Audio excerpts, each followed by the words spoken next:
अस्सलाम वालेकुम। बचपन के दिन भी बहुत नायाब होते हैं और इससे भी ज़्यादा नायाब होते हैं वो दोस्त जो साथ में खेलकर बड़े होते हैं। आयमा भी मेरे उन दोस्तों में से एक है। वे हमारे पड़ोसी ज़हीर हसन की बेटी है। हम साथ खेले और पढ़े हैं, एक ही कॉलोनी में रहते और एक ही क्लास में पढ़ते। इस वजह से ज़्यादातर साथ साथ रहते। मैं अक्सर आयमा के घर देखा जाता या आयमा मेरे घर होती। लगता ही नहीं था आयमा और मेरा परिवार अलग है या हमारी कास्ट अलग है। हमारे परिवारों में काफ़ी इत्तेफाक था। मैं अपने बाबा हैदर राव का इकलौता बेटा हूँ। मेरे बाबा मुझे शेखू कहकर पुकारते हैं। वैसे लोग मुझे शहीद राव के नाम से जानते हैं। तालीम मुकम्मल करके मैं अपने बाबा का बिजनेस संभालता हूँ। कारोबार में तवज्जो जाते ही बाबा को मेरी शादी की फिक्र होती है। बाबा को लगता है आयमा से बेहतर मेरे लिए कोई लड़की हो ही नहीं सकती। हमारे अपने पड़ोसी ज़हीर हसन के साथ घर जैसे ताल्लुक थे, इसलिए कास्ट अलग होने पर भी रिश्ता करने में कोई दुश्वारी नहीं आई। आयमा की वालिदा का इंतकाल हो गया था। आयमा की बड़ी बहन समन शादी करके गैर मुल्क में आबाद हो गई थी। ज़हीर साहब यही सोचकर शहीर का रिश्ता कबूल कर लेते हैं, कम से कम एक बेटी तो नज़रों के सामने रहेगी। दुनिया वालों का क्या है, 4 दिन बातें करेंगे फिर चुप हो जाएंगे। आयमा और शहीर की रिंग सेरेमनी हो जाती है। शहीर के बाबा का कारोबार काफ़ी फैला हुआ होता है। वे प्रॉपर्टी डीलिंग के काम में भी इन्वॉल्व होते हैं। बड़े पैमाने पर प्रॉपर्टी डीलिंग का वर्क करते हैं। बहुत से देशों और राज्यों में उनकी प्रॉपर्टी फैली हुई होती है। शहीर से कहते हैं, बेटा मनाली के पास में ही फार्म हाउस है, उसे जाकर देखो। हमारे एजेंट ने बताया है उसका मालिक उसे बेचना चाहता है। अगर प्रॉपर्टी मुनासिब लगे तो उसे खरीद लो। शहीर बाबा के हुक्म की तामील करता है और सवेरे होते ही मनाली के लिए निकल जाता है। लोकेशन पर पहुंचकर बाबा को खैरत से पहुंचने की इत्तला देता है। वहां पहुंचकर उसकी मुलाकात शाहबान से होती है। वे वहां के केयरटेकर होता है। शाहबान ठंडे और मीठे मिजाज का मालिक है। शहीर का बहुत अच्छे से इस्तकबाल और खाने का एहतमाम करता है।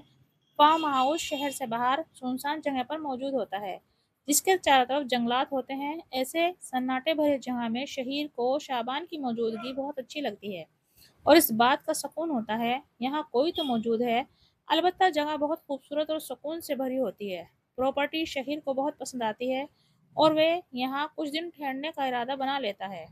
शाहबान उसकी बहुत खिदमत करता है और यहाँ की फेमस जगहों के बारे में बताता है और साथ ही साथ ये भी बताता है। शाम होते ही यहाँ बर्फ़ पड़नी शुरू हो जाती है। वे वाकई इस नज़ारे को अपनी आंखों से देखता है। ऐसे कुछ दिन गुजर जाते हैं। घर का बहुत सा सामान ख़त्म हो जाता है। शाबान शहर से सामान लाने के लिए जाता है और शहीर के पास अपनी बेटी मावरा को छोड़कर जाता है ताकि वो अपने बाबा की गैर मौजूदगी में साहब का ख्याल रख सके।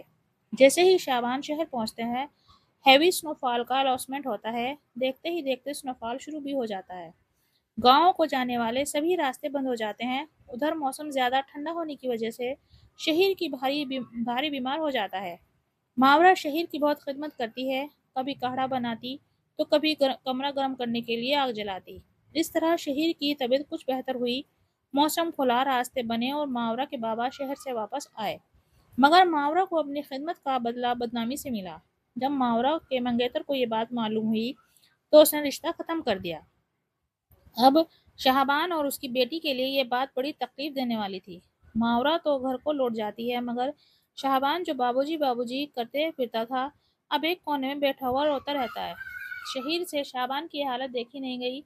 उसने कहा, मैं आपके लिए क्या कर सकता हूँ कि आपका गम कम हो जाए। शाहबान ने कहा, बाबूजी हम गरीबों के पास इज्जत ही तो होती है, वे भी चली गई। मेरी बेटी की बहुत बदनामी हो रही है। अब उससे कौन शादी करेगा? शहीर कुछ सोचता है, उसे आयमा का ख्याल आता है। उसके बावजूद वो कहता है, मावरा मेरी वजह से बदनाम हुई है, मैं ही उससे शादी करूंगा। इस तरह मावरा शहीर की शरीक हयात बन जाती है। मावरा से शादी करके वे उसके साथ पूरी मनाली घूमता है। फार्म हाउस वो अब बाय कर लेता है। अब शहीर मावरा को उसके बाबा के पास छोड़कर अपने शहर वापस आ जाता है और शाहबान से कहता है, मैं आपके पास अपनी अमानत छोड़े जा रहा हूँ, जल्द ही लेने आऊँगा। जैसे ही शहीर मुंबई एयरपोर्ट पर उतरता है, सामने हैदर राव और आयमा नजर आती है। उन दोनों को वहां देखकर शहीर को कोई खुशी नहीं होती। इसके बावजूद भी वे अपने बाबा के गले मिलता है और सरसरी तौर पर आयमा का हाल पूछता है। इस अजनबी रवैये पर आयमा हैरान तो बहुत होती है, मगर सफ़र की थकान समझकर इग्नोर कर देती है। शहीर घर आकर खाना खाए बिना ही अपने कमरे में बंद हो जाता है और मावरा से रابता करता है। नेटवर्क स्लो होने की वजह से रابता नहीं हो पाता। वह तस्वीरें देखकर सो जाता है। सवेरा हुआ और जिंदगी फिर से पुराने रूटीन पर आ जाती है। इस समय शहीद मावरा को इग्नोर करता है। यह समझ नहीं पाता आगे क्या स्टेप ले। इसी कश्मकश में वक्त गुजरता है और जहीर साहब आयमा की रुखसती की बात करते हैं। हैदर राव भी जहीर साहब की बात से इत्तेफाक करते हैं और शादी की डेट फिक्स हो जाती है। शहीर को समझ नहीं आता अब क्या करे। वे सोचता ही रहता है लेकिन कुछ कर नहीं पाता। आयमा के साथ भी उसकी शादी हो जाती है और देखते ही देखते एक साल गुजर जाता है। आयमा के हकूक तो वे बहुत अच्छे से अदा करता है, शायद इसलिए वे उसकी बचपन की दोस्त और मोहब्बत भी थी। मगर मावरा से राब्ता नहीं कर पाता।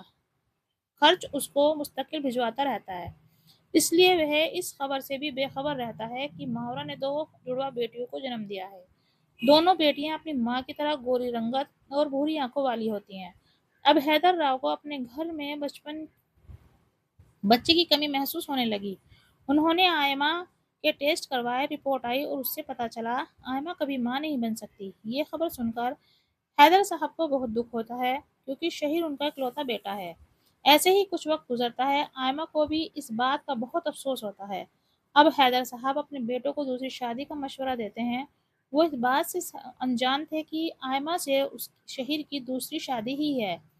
हैदर साहब को पोते पोती की बहुत ख्वाहिश होती है। इसी ख्वाहिश को लेकर वे बजिद हो जाते हैं और लड़कियां देखना शुरू कर देते हैं। आयमा और शहीर ये सुनकर बहुत परेशान थे। आयमा शहीर से कहती है, हम कुछ टाइम के लिए शहर से बाहर चलते हैं ताकि आपके बाबा भी अपनी जिद छोड़ दें। अब आयमा मनाली वाले फार्म हाउस पर जाने की जिद करती है, लेकिन शहीर वहां आयमा को लेकर जाना नहीं चाहता। लाख कोशिश के बाद भी वह आयमा को नहीं रोक पाता और उसे मनाली फार्म हाउस के लिए आयमा के साथ निकलना पड़ता है। सफर तय करने के बाद अब वे फार्म हाउस पर होते हैं। जैसे ही गाड़ी अंदर एंटर होती है, मावरा शहीर को देखकर खुश होती है, लेकिन साथ में आयमा को देखकर जल्द ही खुशी के चिराग बुझ भी जाते हैं। शहीर शाबान से सामान अंदर लाने के लिए कहता है। जैसे ही शाबान सामान अंदर लाकर रखता है, वह आयमा का तारुफ पूछता है। शहीर बताता है, ये मेरी बीवी है। मावरा और शाहबान के ये सुनकर होश उड़ जाते हैं। बाहर से बच्चे की रोने की आवाज आती है। अब तारुफ मांगने की बारी शहीर की थी। वे पूछता है, किसके बच्चे हैं? शाहबान बताता है, साहब आपके जाने के बाद ठीक 9 महीने बाद मावरा ने 2 बेटियों को जन्म दिया था। शहीर ये सुनकर दौड़कर बाहर आता है और अपनी बेटियों पर नजर डालता है, जो बहुत मासूम और प्यारी थी। अब वह अपने आप को रोक नहीं पाता, अपनी बेटियों को गोद में उठा लेता है और मावरा से पूछता है, इनका क्या नाम रखा है? मावरा जवाब नहीं देती। शाहबान कहता है, दुआ और आयत। इतने में आयमा भी वहां आ जाती है। शहीर को भी सब सच बताता है। आयमा को बुरा तो लगता है, लेकिन वे अपनी माँ न बनने की कमी की वजह से मावरा और दोनों बच्चों को कबूल कर लेती है। सब मिलकर घर वापस आ जाते हैं। हैदर राव भी हकीकत कबूल कर लेता है। इस तरह हैदर राव के दादा बनने का सपना पूरा हो जाता है। ये स्टोरी आपको कैसी लगी? कमेंट में ज़रूर बताएं और हमारे चैनल MS अल्फाज स्टोरी को लाइक सब्सक्राइब ज़रूर करें। इससे हमें मोटिवेशन मिलता है।